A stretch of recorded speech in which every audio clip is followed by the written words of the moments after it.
So following on from Tuesday's empties video, this is going to be the ride or die tag. I was tagged by Marnie, Miss Gold Girl, and I'll leave some people below that I'm going to tag, and I'll mention them on Twitter as well. So I will give you a reminder to do this if you haven't already. I think it's a really good idea. It's kind of like the Holy Grail tag. It's something that you absolutely love and would use and have repurchased and all that. Some of these things I might not necessarily have talked about for a really long time, but I went through my collection and thought about what I consistently used kind of in the past 5 to 10 years, what I have repurchased, and what are the things, the real standouts that I would go back to. I maybe am just kind of like on another path at the moment. Like, it's difficult when you have a lot of products, whether you're a blogger or not, to really use everything all the time. And if you get stuck into only using the things that, you know, your ride or die products, then you never really try anything else, and especially for a blogger. That makes things difficult. And so just because I haven't spoken about these in a long time doesn't mean that I don't still love them. Some of them I might have just moved on from, but I still want to mention them because for a time in my life, for whatever reason, I absolutely loved them. So the first few things I'm going to talk about are base products.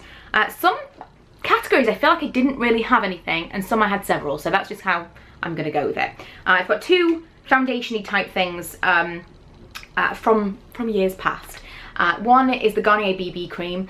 Those of you that have been following me for a really long time will remember I absolutely loved this stuff. I actually liked the original one, but it was too dark for me. I wore it anyway. I had 3 or 4 bottles of that, or tubes, but I loved it, even though it was definitely too dark for me. And then they brought out this one that was light and medium, and they just had me. I absolutely loved this for the longest time. And I've been wearing a lot of products like this recently, so I'm thinking I might try this in my next makeup shake-up video.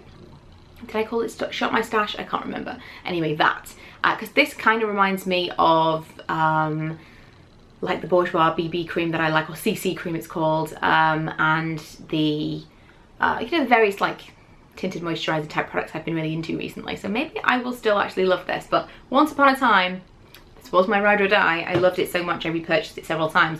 Same with this. This is Revlon Colorstay from back in the day.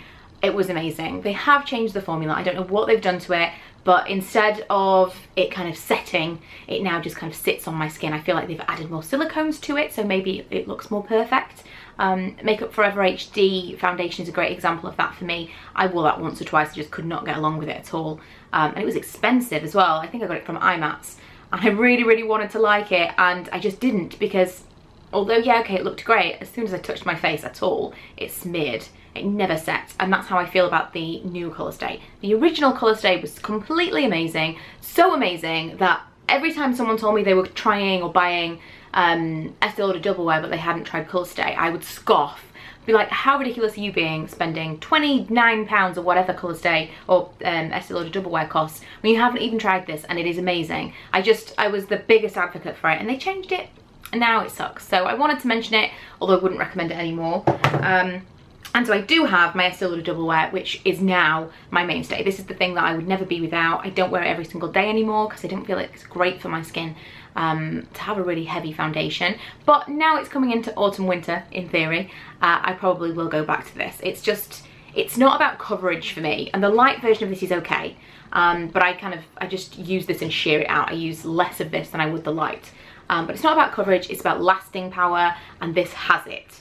I've got a concealer. Shockingly, I don't have that many concealers. I was looking through my collection thinking, have there been any concealers? I'm sure there must be more than this, but this was the standout because I know I repurchased it several times. I had the actual concealer shade colour of this for a long time. I must have bought 3 or 4 of those, and then I got this Brightener one from America, and occasionally I pull this out to use it. It's just so thin. It's not, you have to excuse because I've got a video coming up where these swatches will make sense. I'll try and swatch on my other hand. It's just really lightweight, doesn't fall into the creases around my eyes at all, and this particular one has got like a pink tone to it, so it brightens under the eyes. I'm not sure you can get this in the UK. I'm sure there'll be an Amazon seller somewhere, but in the original actual concealer shades of this, really like it as well. Lastly, the powder. Again, I've used a lot of powders over the years, but this one I've repurchased I think 3 times now, and it takes a long time to get through a powder like this because this is more of a touch-up powder for me. Most powders, I don't think they really do all that much stuff, to be quite honest. It sets my makeup at the beginning of the day, but doesn't keep me matte, It doesn't really affect the way that my makeup stays on my face or how it looks, because within an hour I'm oily anyway. So this is the MAC Blotting Powder, and this is one of my all used up versions. It comes with a little powder puff. I keep the one that I've got at the moment in my handbag at all times, which is just slotted in there. If at any point I want to check my makeup or touch up, it's there, and it's pretty much the only makeup I take with me. Maybe the lip colour that I'm wearing, but usually just a powder, and it's this. It's so fine. It's got a mirror in the lid. It's just, I like it. Moving on to eyes, I actually have 3 brow products that I wanted to talk about. And again, these 3 products kind of spoke to me at different times in my makeup life. The first one is the Smashbox Brow Tech To Go. This was the first one that I felt like I completely fell in love with. It was so easy to use, so quick. I think I still have a chunk left of it. I actually might try and use this again because it might not be terrible with the colour hair that I've got right now. It was the first brow product that I felt worked with my blonde hair. Now, the blonder I got, the less this worked, because it did still pull a little bit warm when I wanted very cool tone blonde hair. Almost like grey is what I was looking for. And this is kind of slightly on the warmer side, but it's not so warm. There are some really orangey blonde brow pencils out there, and this like was just an amazing thing to find at that point when all I was finding was orange. So this is the Brow Tech To Go. I know they've got different ones now. This is from Smashbox. That's that line there. I liked the way that it was quite a chunky but angled applicator, so it made really quick work of doing my brows. I loved it, and I wouldn't stop talking about it. It also has a gel on the other end, by the way. Wouldn't stop talking about it, so I'm sure you guys will remember me absolutely being in love with that. The next one that I found that worked probably the best for when I had almost white hair, all of the writing has gone off this, and I never know what it's called. It's like a technical pencil, and it's from MAC. It was in Fling. You can't really see anything of it because it's all used up, but this is one of, to this day, still one of my absolute favourite textures of brow pencil. Very dry, and the colour range is great. The only problem with these is because they're so fine, they can crumble really easily, and I ended up probably losing half of each pencil I bought for them just snapping off, which is so frustrating. You can back to MAC them, so this is why I've still got this, because once you've got, I think it's 6 products, you can go back and swap them for I think it's a lipstick. So that's one thing about it, but it's expensive. So this is something that I probably would go back to if I went blonde again, but whilst I'm dark, there's so many more options for me. Something that I never thought I'd be able to use was a brow tinted mascara, tinted brow mascara, and Gimme Brow was the first one that I felt was amazing for me because it had fibres in it as well, so it actually did help to volumize and fill in those sparse brows that I had. Now, the reason that I ended up using this as regularly as I did is because I found something called Rapid Brow. It's a Rapid Lash product, but it's for your brows. I'm sure it does exactly the same thing, but it effectively grows your brows, and it absolutely, ooh, throwing things on the floor, absolutely did work on me. My eyebrows are twice the brows they used to be, and so now I'm able to kind of just quickly sweep through something like this, or just even now regular tinted brow gels. It's bizarre, and it gives me the same kind of definition and tint that I would have had to spend 10 minutes doing my brows before. It was insane. So I love this, and this has helped me find other things that have been really quick to do my brows as well, that aren't maybe as expensive, but this I've repurchased so many times. Eyeliner is so subjective. Over the years I've had several favourites, but this is my current one, and I've definitely had a couple of these. It's the Balm Schwing. It's very fine, and it kind of, can you even, I don't even know what this would do for you right now. It's very fine. You can get like teeny tiny marks. What must people think when I go into the world looking like this? I'm completely dropping everything anywhere. Yeah, like some kind of hidden code. This is just really easy to use. I like how black it is. I like that it lasts really well. It doesn't crumble or fade, and the applicator is really good. Once upon a time, my absolute favourite was the Rimmel Exaggerate. Now that's just too thick for me. I recently purchased, it's like a dip brow, a dip liner. I recently purchased the MAC version of that and find it's exactly the same. It just comes down to the kind of applicator that you need for your eyes and for your kind of skill level. And for me, a really fine, flexible brush or nib is just better than something that's like a little bit too firm, large, and felt tippy. Mascara will be no surprise. It's the Lash Sensational from Maybelline. This has been my favourite for about 18 months to 2 years now. I'm trying some different ones, but this definitely is the one that I've repurchased the most and the one that I would not hesitate to go back to. Now I've got a couple of, where have they gone? Oh, there we go. A couple of eyeshadows that I wanted to mention. The one that first came to mind was Urban Decay Smog, my all-time favourite eyeshadow. This is just the most amazing colour. It's like, I don't know, it's like a burnished, like bronze, just amazing colour, almost like got a green to it. I love it. It's just my favourite. And when I was first introduced to that, because I haven't had to repurchase that one individual one, that was actually a gift. I was first introduced to it in this. Who remembers this? This is the Urban Decay Loves NYC palette. This was launched just about the time that I went to work for Urban Decay. This was the first year that I was on YouTube. This was 6 years ago. So 2010 this came out, and I believe 2010 is when the first Naked palette came out as well. What a time to be a YouTuber, I mean, when these things were happening. It's just not as exciting anymore. And for those of you that don't remember this, look what it looked like inside. That's amazing. I remember working on counter and having these out and setting everything up and it being awesome. So I have fond memories of it anyway, but I loved that. I also loved, what was the other call? Last call, that I remember it being more red than this. I also really liked that colour. Because obviously I had to wear eyeshadow and a lot of makeup every day, and that's when I really got into my Urban Decay eyeshadows because I worked there. So that probably comes, that whole like obsession with Urban Decay probably stems from that time. But at a point where I was wearing a lot of eye makeup, like 6 days a week, Smog was still the absolute favourite. So that's where I first discovered it. Then obviously it was in my Naked palette, and I always felt like the ultimate shadow palette for me was the Naked Basics. Probably like just take a couple of those ones out, the Naked Basics and this. And I had the Naked Basics and a friend bought me this, I think as a Christmas present or something, before I went on holiday, I remember. The other thing that I wanted to mention, again, it's hard to get through eyeshadow, especially because I don't wear eyeshadow all that much. The other ones that I wanted to mention were these two. I mean, I suppose I'll mention the three. I have Sumptuous Olive in here as well, but that's not one of the ones I'm going to mention. These three here were, I believe, some of my absolute first MAC eyeshadows, and the ones that I still, whenever I go back into my palette, I still go back to these ones. And I believe this is Wedge, this is Tete Tint, and this is Naked Lunch. This was the first one I ever bought. This is like a shimmery champagne, well, I suppose maybe like a champagne colour. Wedge, once upon a time, was an eyebrow colour for me, which is crazy, but it was just a really nice all over lid colour. And Tete Tint took me forever to figure out what this was. It's this warm brown here. Let me get my face out of the way so it'll focus. This one, I saw a girl working on MAC wearing it, and now I would just go up to her and be like, what are you wearing in your eyes? It's amazing, I really want to buy it. And obviously I didn't do that for whatever reason, nerves, and I spent maybe 6 months trying to figure out what it was, and I bought various kind of warm orangey colours thinking it was what it was, and it wasn't. It looked nothing like this on her eyes. It looked like, there's another one I think it's called Brick. I bought that, nothing, that's like orange. This is a beautiful colour and one that I'm going to be pulling out for autumn winter for sure. I have 3 cheek products, and I can't believe I've managed to whittle it down to 3 cheek products. I'm sure I could do more than this, but again, I was looking for things that I've had more than one of.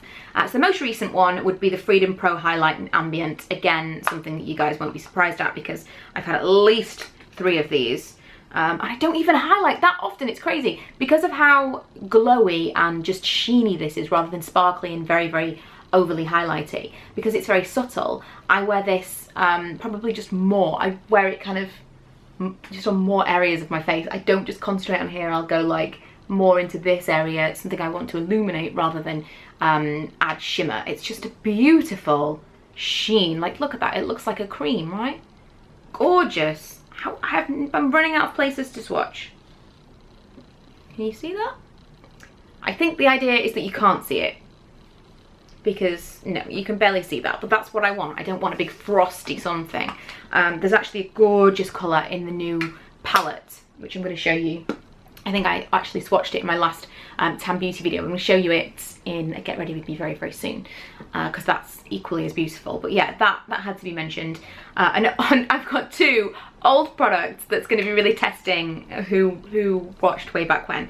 First, and Charles, I'm looking at you here. A friend of mine is obsessed with this, and when I was looking through, I thought I had two of these for sure. This is the custom design blush from Fashionista, and the shade is New York. I still have, this is like, it's not full, but it's at least got at least half. Oh, I'm running out of places to swatch. Okay, can you see that a little bit? A little bit. Again, it's got that kind of sheeny colour to it. I'll show you my finger, why not? It's got that kind of sheeny colour to it. It's a little bit plummy. Again, perfect for this time of year, but they don't make it anymore. They haven't made it for years, and I've still got it. It's probably a terrible thing, but I don't care. I'm not getting rid of it anytime soon. I loved that so much. A really easy to wear colour.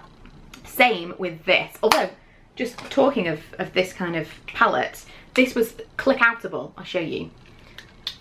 Like this. You can actually take that out and put that in a pan. And I have seen this. Tan Beauty have got a brand, I think it's called Makeup. What is it called? Something Makeup London? Something, it's not Freedom. Live Love Makeup? Something like that. So I'll probably get some of that stuff to show you very soon, but it's very similar to this, and this was from Fashionista, which was in Superdrug, that I loved. I had so many palettes of that. So yeah, another one that you may recognise is this. Who knows what this is? This is the Sunblushed shade from Miners. What was it called? Bronzer blusher blend, something like that. Bronzer and blusher blend. I loved this. I remember using this. I think I did a Lauren Conrad tutorial way back when I did tutorials and thought I could do makeup. I just, every time I wore this, I felt like I was Lauren Conrad. It's got that sheen to it. You guys know I'm all about this, and it's just a little bit glowy and bronzy. It's just there. Nothing is showing up. Not one swatch is showing up today. Unless I come to edit this video and I'm like, oh, you could see everything all along. I just loved it so much. I'm totally getting this out. I'm going to use this tomorrow. Loved it.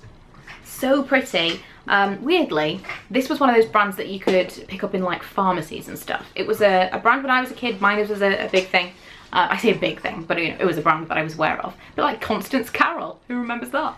And I can't even remember how it came about, but I ended up getting products sent from Miners quite regularly.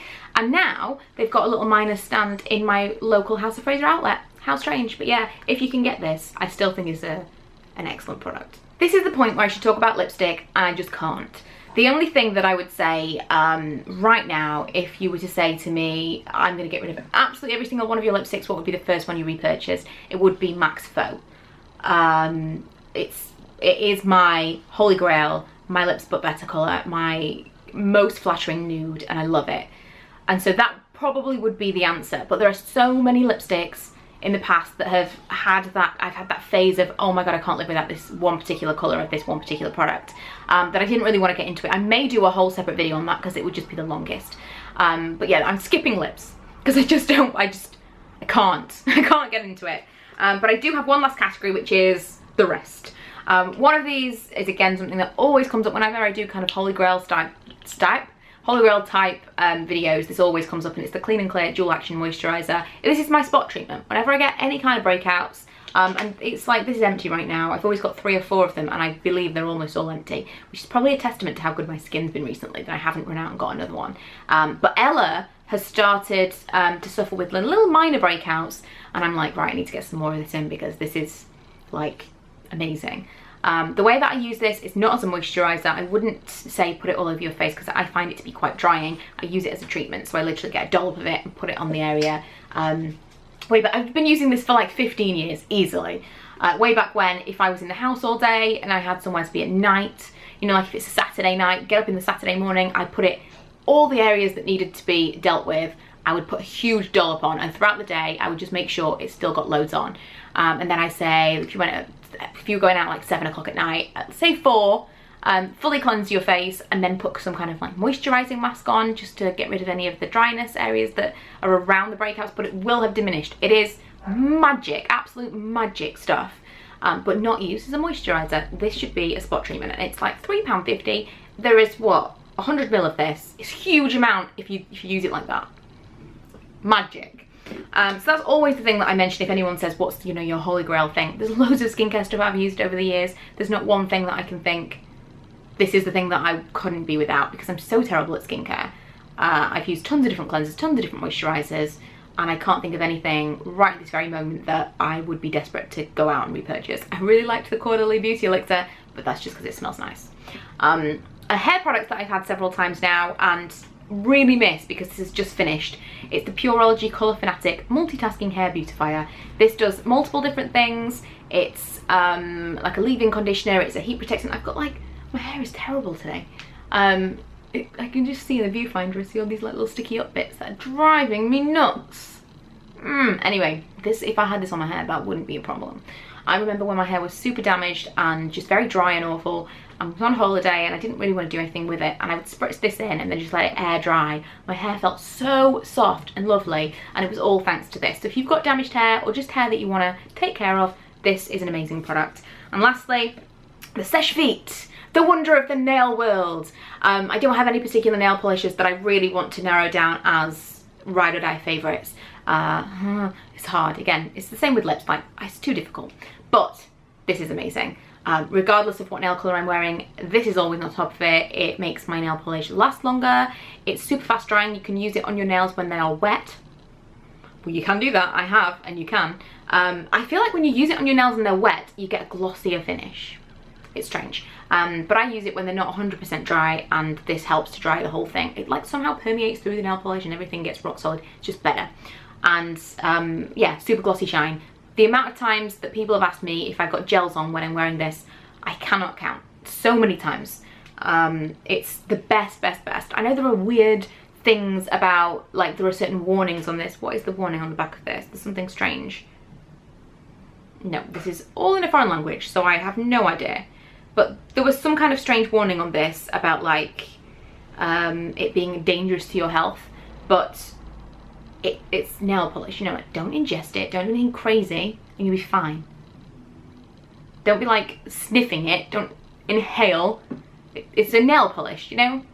Surely all nail polishes are detrimental to your health if you use them in a strange way. It's just nail polish, so you just use it as a top coat, you'll be completely fine. I don't think there's been any recorded incidents of Seche Vite causing anything terrible, so I wouldn't worry about it, is what I'm saying. There's lots and lots of scaremongering to be done, but this is awesome. I don't really care about that because it's the best thing ever. So that is it. I definitely could have gone through different categories and added more products in, but this was long enough. Thank you, Marnie, for tagging me. I haven't been tagged in a video in ages, or at least I haven't done a tag video in ages. Maybe that's a different thing. Yeah, thanks for tagging me. I really enjoyed this tag. It's very difficult to go through and narrow stuff down when you actually have to look through all of your products, but I think I picked out some good ones, and hopefully introduce you guys to some stuff that maybe you haven't heard of in a while.